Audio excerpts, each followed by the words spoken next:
পটুয়াখালী শহরে ভয়াবহ অগ্নিকাণ্ডে একাধিক বসতঘর ও ব্যবসা প্রতিষ্ঠান ভস্মীভূত হয়েছে। বৃহস্পতিবার ভোররাতে জেলা শহরের জুবিলি স্কুল সড়কের মনসা মন্দির সংলগ্ন এলাকায় এই অগ্নিকাণ্ডের সূত্রপাত হয়। এ ঘটনায় 5টি বসতঘর ও 2টি ব্যবসা প্রতিষ্ঠান সম্পূর্ণ ভস্মীভূত হয়। তবে কোনো হতাহতের খবর পাওয়া যায়নি। খবর পেয়ে ফায়ার সার্ভিসের 4টি ইউনিট দ্রুত ঘটনাস্থলে পৌঁছে আগুন নিয়ন্ত্রণে আনেন। তাদের সঙ্গে সহায়তা করেন সদর থানা police, answer VDP, red crescent fire সার্ভিসের কমিটি ভলান্টিয়ার, জেলা ছাত্রদলের নেতাকর্মীরা ও স্থানীয় স্বেচ্ছাসেবকরা। এমন ভয়াবহ অগ্নিকাণ্ড আগে কখনো দেখেনি। মুহূর্তের মধ্যেই আগুন সবকিছু পুড়িয়ে দেয়। ফায়ার সার্ভিস দ্রুত আসায় আগুন নিয়ন্ত্রণে আনা সম্ভব হয়েছে, না হলে ক্ষয়ক্ষতির পরিমাণ আরো বেশি হতো।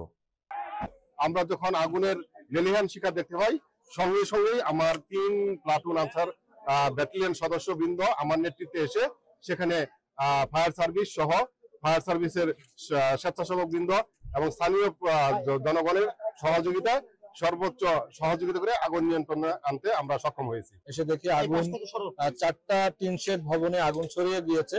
আমাদের 4টা ইউনিট এখানে কাজ করে। এখন পর্যন্ত কোনো হতাহত বা কোনো নিহত সংবাদ নাই। আমরা 5টা 35 মিনিটে আগুন সম্পূর্ণ নিয়ন্ত্রণে নিয়ে এসেছি। এখানে প্রাথমিকভাবে বলা যাবে না আসলে কিসের কারণে আগুন লেগেছে, তবে বিদ্যুতের লাইন একেবারে ঘরের সাথে লাগোয়া। আমরা অনুমান করতেছি যে বিদ্যুৎ থেকে হয়তো এখানে আগুন লাগার সম্ভাবনা আছে। আর ক্ষয়ক্ষতি যদি আমরা বলতে চাই তাহলে এটা আমাদের তদন্ত করতে হবে, যেহেতু এখানে কয়েকটা জুয়েলারির দোকান ছিল, বসতঘর ছিল, বিভিন্ন ধরনের অকুপেন্সি ছিল। এটা আমাদের তদন্ত করে আমরা পরে তথ্য দিতে পারবো কত ক্ষয়ক্ষতি হয়েছে।